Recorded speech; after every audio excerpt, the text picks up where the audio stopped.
Dave Abrams. And I'm Kristin Lagana. Welcome to Arundel County Week in Review. In this episode, we'll preview a chamber event coming up in North County and show you how you can donate to county programs that you feel passionate about. But first, making headlines this week. Time is running out to apply for a position as an entry-level officer with the Anne Arundel Police Department. The application period is open from now until February 26th, and that's this coming Monday, so you want to get your act together. You can call a recruiter for more information at 410-222-8677. Take a look at this promo produced by Arundel TV. My favorite part of the job is the flexibility that we have as a patrol officer. And sometimes we're running from call to call and you can't be flexible, but when it's slower, when we have downtime, you can do a lot of different things. You can work on investigations, searching through databases, you can pull traffic, you can walk foot, you can be looking for drugs, or you can just be out, talking to community members or playing with kids and different things like that. So every day can be different. I'm Josh Cook, and I'm a police officer with the Anne Arundel County Police Department.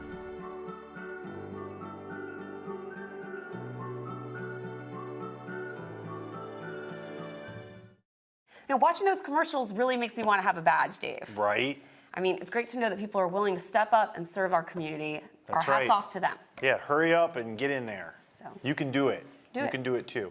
Speaking of public safety, Kristin, our volunteer firefighters all over the county are currently holding their award ceremonies and installation of officers. County Executive Steve Shue was over in Lakeshore for their ceremony this week, and here's what he had to say. Our volunteer fire companies are indispensable to public safety here in Anne Arundel County. You're the ones that take the time, put yourselves at risk for this community. We appreciate it so much. Every day, the brave men and women of our volunteer fire companies are making our community a safer place. Shue presented 19 awards in 7 categories. Here are just a few. Richard Schweitzer for most training hours, Michelle Bell for top ambulance, and the ladies of the station auxiliary. Rick Schweitzer also took home Firefighter of the Year. He was a multiple award winner, Rick. Kristin. Good job by Rick. Congratulations to all the awardees, and thank you from all of us at Anne Arundel County for the time and energy you have given from your daily life to keep us all safe. Thank you very much. And rock on, Lakeshore. Can't wait to see that new fire station. It's coming. Man. Many years in the coming, but it is coming. I love when they get new stations. I know. They look so nice. And new engines. They love the engines. Gosh, I just want to cook in the kitchen. You know there are whole websites and forums devoted to pictures of fire engines? Wow. People are like, make a big deal out of it. Wow. I'm just saying. So firefighters and police, we really hit it out running. I know. We support our public safety personnel. Yes. They're here for us, Kristin. That's right. Well, February is Black History Month, and we want to tell you about one of the coolest events to celebrate this weekend. The Odenton Library will welcome Tuskegee Airman Colonel Charles McGee tomorrow, Saturday, February 24th, to talk about his experience. Colonel McGee is a highly decorated pilot who entered Tuskegee University and flew in 3 wars, World War II, Korea, and Vietnam. He built a record of 409 combat missions. He will talk about his book, followed by a question and answer period and book signing afterwards. And we thank you, Colonel McGee, for your service. Absolutely. How cool is that? So cool. The Tuskegee Airmen are the most famous, some of the most famous guys who ever fought in a war. And I'm really sad that I don't get to go to that. I was going to go. You're missing something? We will have a studio full of children on that day, all day. That sounds fun. All day. That sounds fun. All day. Good luck. Thank you for your service. The children are going to act. Yes. So Dave Abrams doing it for the kids. We got this. Well, we're going to take a quick break, but when we return, we'll talk to Melissa Curtin from the Community Foundation. Take a look at our community calendar for events happening around town, and we'll be right back.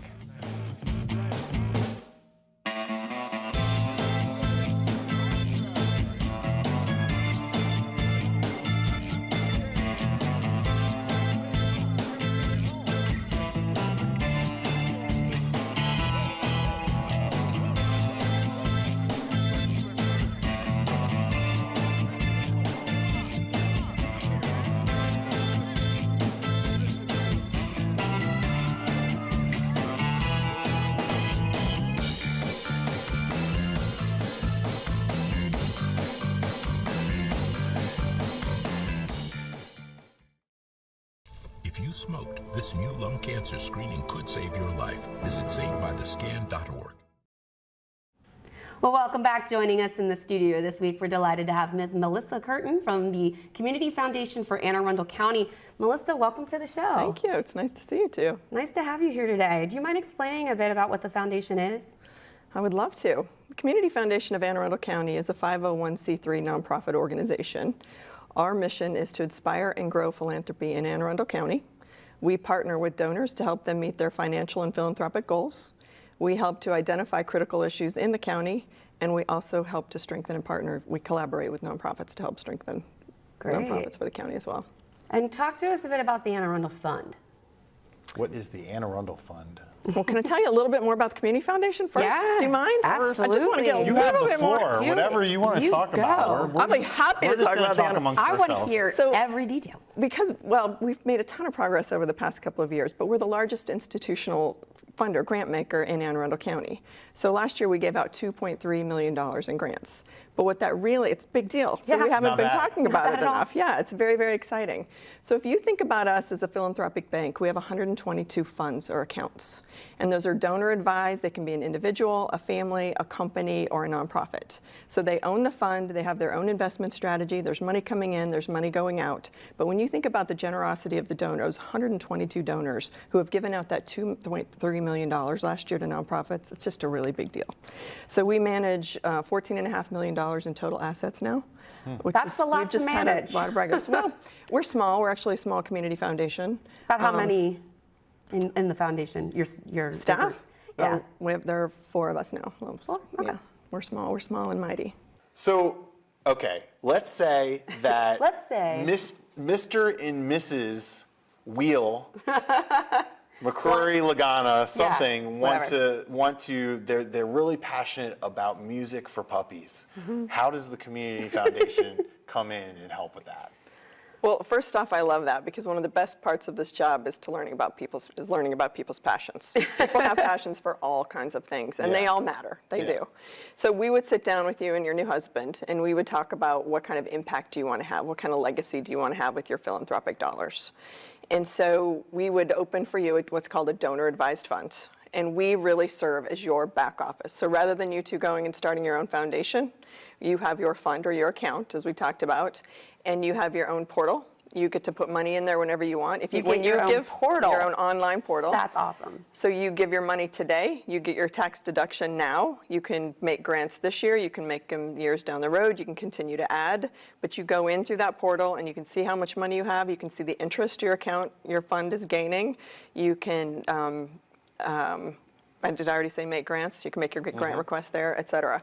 But then say like you want us to do some research for you on what other organizations can we support around puppies and music. I mean, there's a whole therapeutic approach, for example. There's maybe organization, like there's multiple things. So we say, great, we're happy to help you with that. We can make an introduction to a nonprofit for a tour. It's a customized approach. We are partners. We call you a philanthropic partner and that we are a family of funds because we're all in this together. And it's people with kind hearts, and I don't just say this lightly, who want to give back and grow our community in these ways that we love to be in partnership with. And I think it's really important that you also, when you said the back end office, you cross the T's, you check the paperwork, you make sure that if someone is trying to raise money for something, that the recipient has all of their tax status done correctly, has all their paperwork, so that this is all on the up and up and it's done right and the money gets to the right place. Because you see that in fundraising and foundations so much where it turns out that the money doesn't go where it's supposed to go. So I think that's a really key role. We are that you very play. diligent. That's very, very critical. Yeah. And that's another key role we play is partnering with donors and nonprofits. Donors and nonprofits need each other. That's how the formula works. You know, donors want to find that right match, and nonprofits need that money to provide those services. So, yes. Right. And with your experience and with those connections that you have, it's way more advantageous to go through you than, like you said, trying to start it on your own or. Absolutely. Yeah.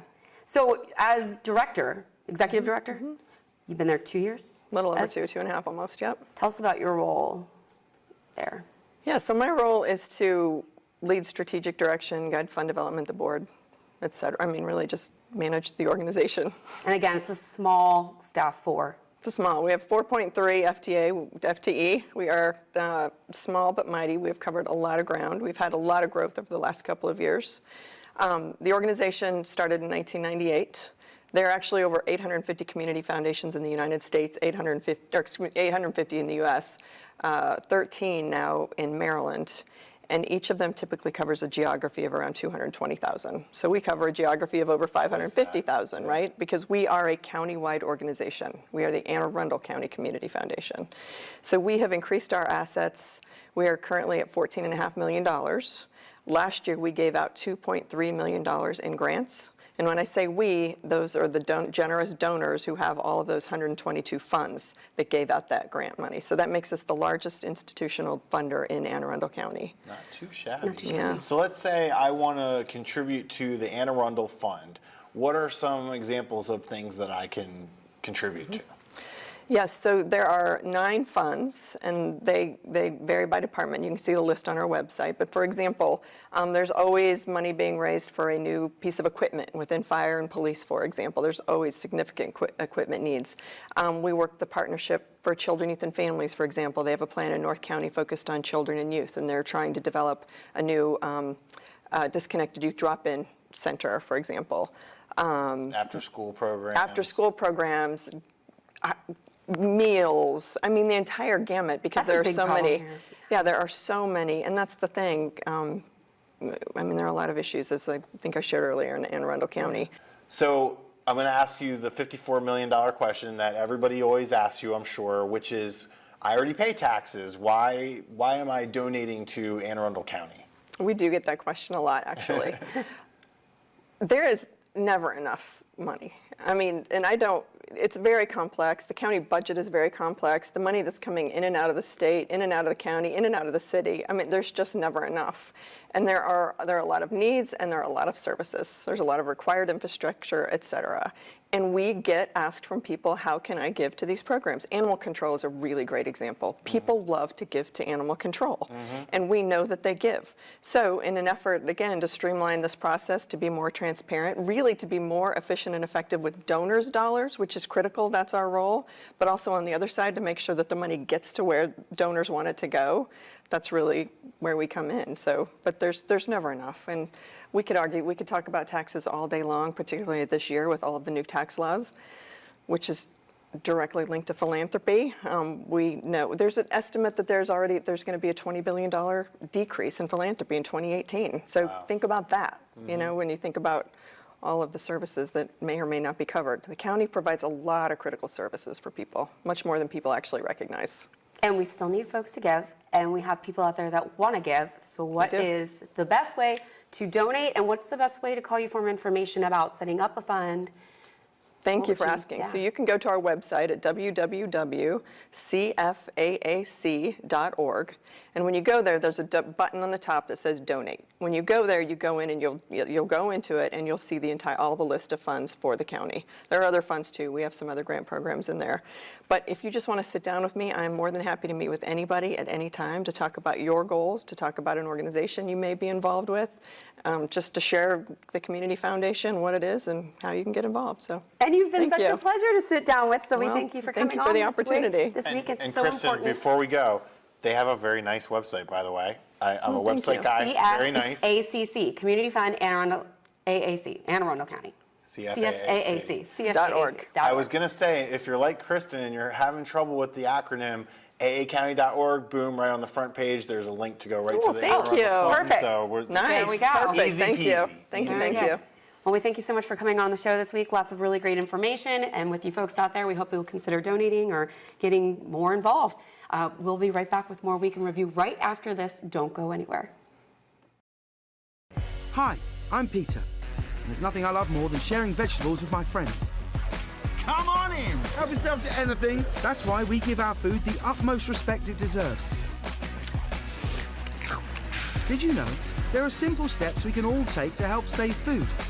You can cook it, store it, even share it. Just don't waste it. Because when it comes to food, better ate than never.